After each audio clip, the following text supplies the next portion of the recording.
Bonjour, bonsoir à tous mes amis et bienvenue dans cette vidéo.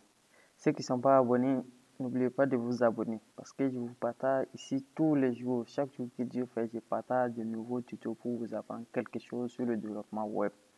Et aujourd'hui, on est en train de réaliser une série sur PHP et cette vidéo est la suite de cette série. Donc, aujourd'hui, la partie qu'on va voir sur PHP, c'est comment se connecter, comment créer sa base de données et se connecter à la base de données pour exécuter certaines requêtes sur la base de données. Donc pour ça, j'ai un fichier vide ici que j'ai rien mis pour le moment à part la balise PHP que j'ai mis à l'intérieur. Et ce qu'on va faire d'abord, premièrement, on va aller créer notre base de données.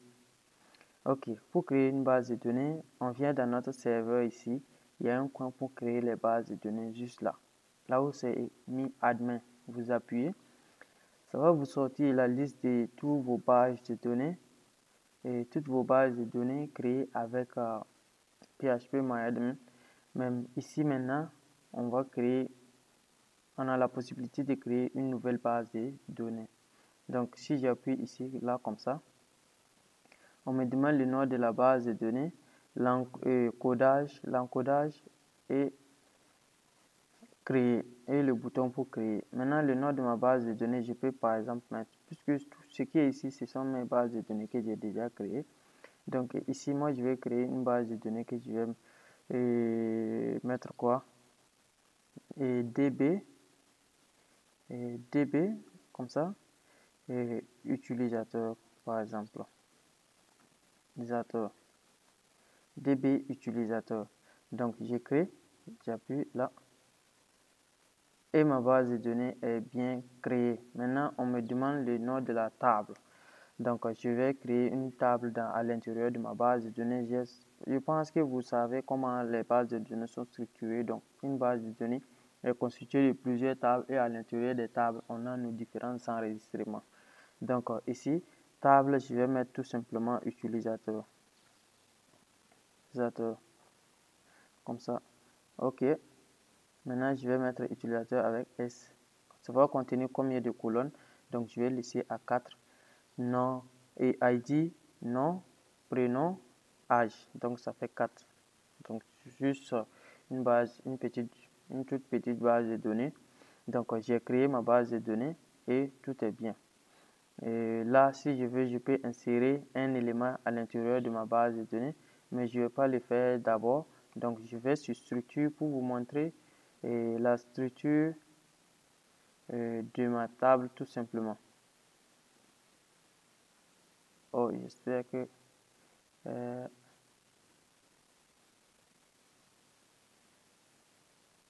j'ai pas créé ma table. J'ai fait le retour sans créer. Oh là là. Donc, utilisateur, créer. Ah ouais, je vois. Et puisque je n'ai pas en fait donné les types de chaque colonne, qu'est-ce que chaque colonne va prendre. Donc, c'est pourquoi j'ai rencontré ce problème en fait. Puisque ma table a été créée avec 4 colonnes, maintenant il faut mettre les champs avec les types maintenant. Donc, c'est ça. Donc, nom, j'avais dit ID nom, ensuite prénom, et là, je mets âge tout simplement comme ça, ici. Ok, j'allais sauter cette étape. Ok, donc je mets âge. Donc au niveau de ID, c'est int. Je vais mettre auto-increment également. Auto-increment, vous venez ici, vous cochez cette case pour dire c'est auto-increment. Si vous voulez que ça commence à 0, vous pouvez cocher ici également. Ok. Si vous y a une valeur par défaut, vous pouvez cliquer ici pour que ça mette la valeur par défaut. Ça, c'est le maximum que vous voulez mettre, le maximum de int que vous voulez mettre. Donc ici, au niveau de nom, je vais mettre ça à varchar. Varchar pour dire c'est un texte tout simplement. Et le maximum, je peux mettre juste comme ça, je sais pas, 25 si je veux. Ici également, je mets à varchar et je mets même chose 25 caractères tout simplement et 25 caractères. Et l'âge, je vais mettre à int ou varchar, ça peut marcher pour l'âge. Et je mets également 20, 20 par exemple. Ou bien je peux mettre 50, ok, comme ça, c'est bon. Donc ma base de données est bien créée et j'enregistre maintenant.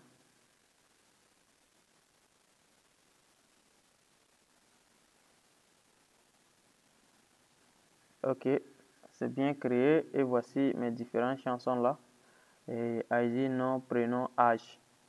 Donc c'est bon pour la base de données.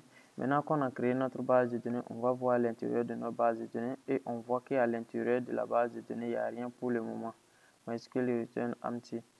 Donc à l'intérieur ici, il n'y a rien puisque s'il y a quand on va enregistrer des utilisateurs, ça va s'afficher ici. Donc pour le moment, on n'a rien. Maintenant, allons dans notre PHP. Maintenant, je suis dans mon PHP. Ce que vous devez retenir, c'est que, puisque je vous avais déjà dit, les 3 et 4 pour gérer les exceptions sont très importantes en PHP. Donc, on va en venir. Mais il y a une seule ligne de commande que vous devez retenir par cœur pour la connexion à la base de données. Et cette commande, c'est celle-ci. Vous allez d'abord déclarer une variable que vous allez stocker juste la récupération de votre base de données. C'est la commande de la récupération de la base de données qui est importante. Mais on va la stocker dans une variable qu'on va appeler connexion. Donc, connexion égale new, comme ça. Ensuite, PDO et parenthèse. À l'intérieur des parenthèses, vous avez 3 paramètres. Le premier paramètre, c'est le nom de la base de données concaténé et le nom de la base de données E. Je dis bien le premier paramètre puisque ces deux paramètres en fait sont considérés comme un paramètre pour la fonction. Donc c'est le localhost de la base, le port, comment le domaine de la base, le nom du domaine de la base de données qui est localhost suivi du nom de la base de données. Ça constitue un paramètre pour cette fonction. Et ensuite, on a un autre paramètre qui est le login. Le login qui est un peu comme le nom d'utilisateur en fait de notre base de données. Et le troisième paramètre, c'est le mot de passe de notre base de données, tout simplement. Le troisième paramètre, c'est le mot de passe de notre base de données. Donc ici, je mets passe. Donc on va remplacer ces différents paramètres tout simplement. Maintenant, premièrement, pour mettre le nom du domaine de la base de données, on va mettre MySQL et MySQL host. MySQL 2. Host et on va mettre égal puisque ici on est en local, donc le nom du domaine de notre base de données c'est tout simplement localhost parce qu'on n'est pas sur un serveur, donc localhost.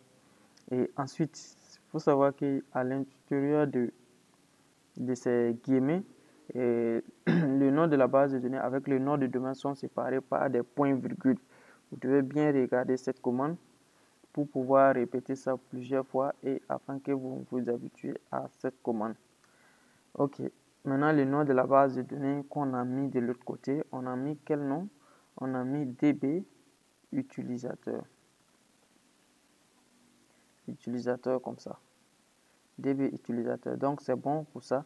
Maintenant, le login c'est quoi? C'est un peu comme le nom d'utilisateur de notre base de données. Donc nous on est sur exemple, donc le nom d'utilisateur par défaut c'est root. Au niveau des exemples, le mot de passe par défaut, il n'y a pas de mot de passe. Donc, c'est comme ça. Et on sera tout simplement connecté à notre base de données. Mais maintenant, pour que s'il y a une erreur, que ça puisse nous envoyer l'erreur et pour qu'on puisse voir c'est quelle erreur qui est là. Donc, on est obligé d'utiliser l'instruction 3 et 4. Donc, je coupe ça d'abord. Je mets 3. Et à l'intérieur de 3, je colle ça. Et ici, catch. Comme ça. Et catch va hériter de quelle classe? On va prendre nos erreurs de quelle classe? De PDO, exception. Et except, oh, j'ai oublié le X. Exception, comme ça.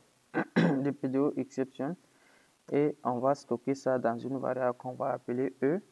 Et là, j'ouvre les accolades. Tout simplement, je vais écho mon E s'il y en a. Donc, écho E slash et flash get message.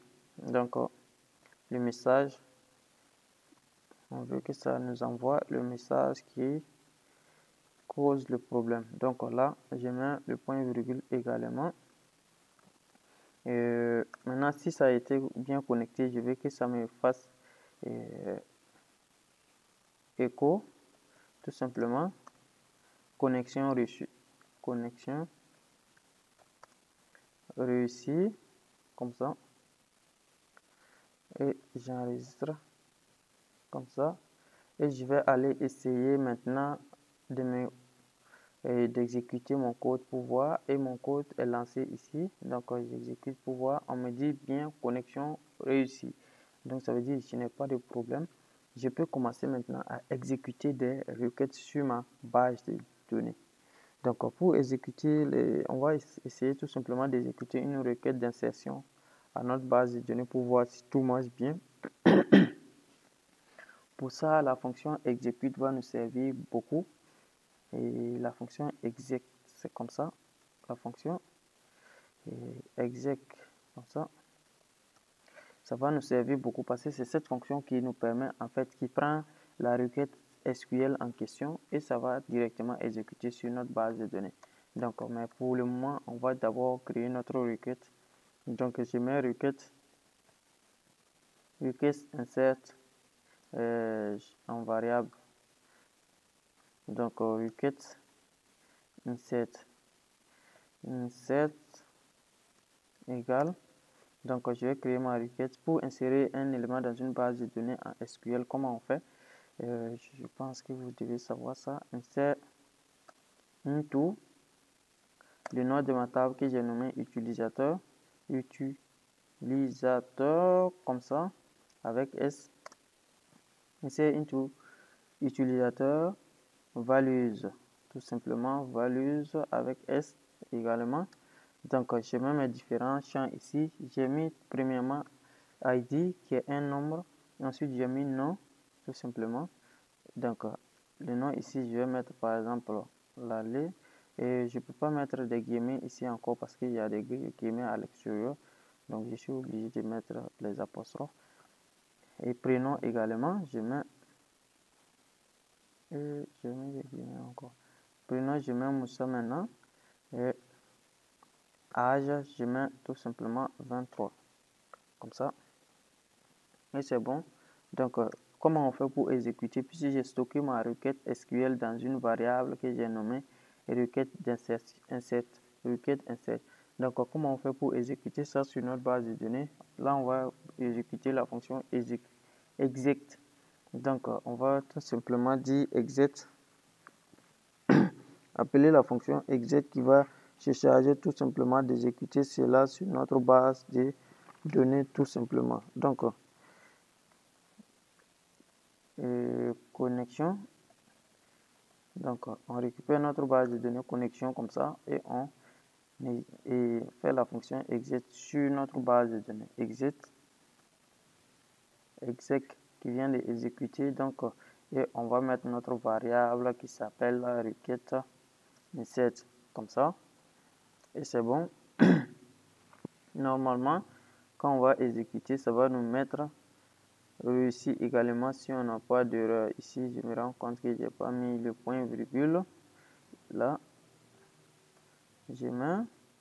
j'enregistre et on vient maintenant et on exécute. Ça nous dit table utilisateur, point utilisateur doesn't exist. Ça veut dire on a mal écrit le nom de notre table. Donc, allons vérifier. Voici notre table là. Et j'ai pas nommé le nom de la table avec S. J'ai pas mis de S, c'est ça.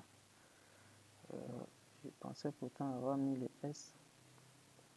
Ok, c'est pas grave. Donc on enlève notre S et on revient. Ok, connexion réussie. Maintenant, si on vient, puisque la connexion a été réussie, ça veut dire tout ce code a bien été exécuté. Tout le code au niveau des caches E3 a été bien exécuté. Donc, ça veut dire normalement notre élément a bien été enregistré dans notre base de données. Voici notre base de données qui est encore vide. On réactualise maintenant et on voit bien notre élément qui est venu dans notre base de données ID 1, nom, Laleh, prénom, Moussa, âge 23. Donc ça marche très bien et c'est un peu ça, comme ça qu'on fait la connexion à la base de données pour exécuter des requêtes. Donc en résumé, si je dois vous montrer je dois vous dire de retenir quelque chose, c'est cette commande qui vous permet de vous connecter à votre base de données. Les requêtes SQL, ça varie. Les requêtes d'insertion, des requêtes d'affichage, des requêtes de modification et tout. Je pense que vous avez déjà fait du SQL. Si vous n'en avez pas encore fait, allez-y juste regarder ces quelques requêtes et affichage, insertion, modification. Je pense que c'est suffisant et suppression. Je pense que c'est suffisant pour cette partie du PHP, pour le PHP en tout cas, parce qu'on aura besoin de récupérer souvent des données, de supprimer des données et tout à partir de notre interface. Donc, ces 4 requêtes, je pense que c'est suffisant pour le PHP. Donc, allez-y jeter un coup d'œil sur ces 4 requêtes pour comprendre comment ça marche. Et retenez également que pour exécuter une fonction et une requête sur la base de données, vous devez récupérer la base de données et exécuter puisque la base de données est enregistrée là, et exécuter sur la base de données la fonction exec tout simplement. Donc, c'est la requête basique. On peut ajouter juste quelques trucs ici, quelques commandes ici pour optimiser encore plus notre récupération de base de données. Mais je pense que pour un début, c'est mieux de savoir cette commande tout simplement pour ne pas vous embrouiller. Voilà. Puisque si vous comprenez ça, comment ça marche maintenant, après, en fonction des besoins, de l'optimisation que vous voulez faire de votre site, vous pouvez juste ajouter, aller apprendre comment on ajoute ces optimisations et compléter par la suite. Donc, je vous dis dans une prochaine vidéo. Et ceux qui ne sont pas abonnés encore, je vous le répète, abonnez-vous. Je veux que d'ici la fin de ce mois, on puisse, je veux que d'ici la fin de cette année, on puisse atteindre les 1000 abonnés. Donc, abonnez-vous pour soutenir la chaîne. Je vous aime, je vous adore et je vous dis dans une prochaine vidéo.